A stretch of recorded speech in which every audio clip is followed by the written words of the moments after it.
એમાં તો એવું છે કે અત્યારના એવી મુશ્કેલી છે કે બધા પોતપોતાનું મન સમજે છે.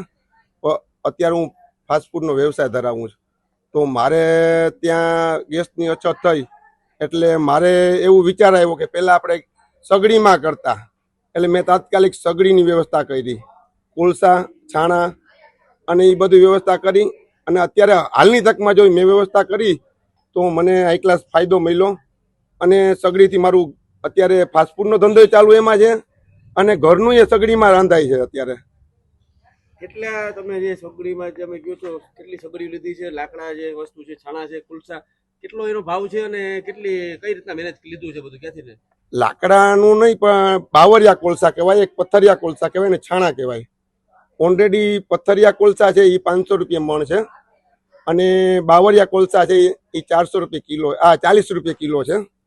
એટલે એવી રીતના લઈ અને છાણા છે એ અમારે આજુબાજુમાં જ મળી જાય, 20-25 રૂપિયા કે 30 રૂપિયા, આઈડિયા નથી મને, પણ વહુ છોકરાઓ લઈ આવે અને એવી રીતે છાણા નાખી, પથ્થરિયા નાખી, બાવરિયા નાખી, કોલસા અને સગડીનો અમે ઉપયોગ કરીએ અને રસોઈ પણ એમાં જ કરીએ અત્યારે. ને અત્યારે અમારો વ્યવસ્થા એના ઉપર જ ચાલુ છે.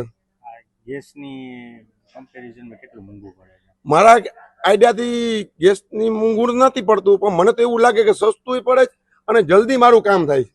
પણ થોડુંક મહેનત કરવી પડે, આખા કુટુંબને મહેનત કરવી પડે. આમાં શું છે કે મહેનત વિના તો બીજું કંઈ થતું નથી. થોડુંક આપણે ભોગ તો દેવો જ પડે.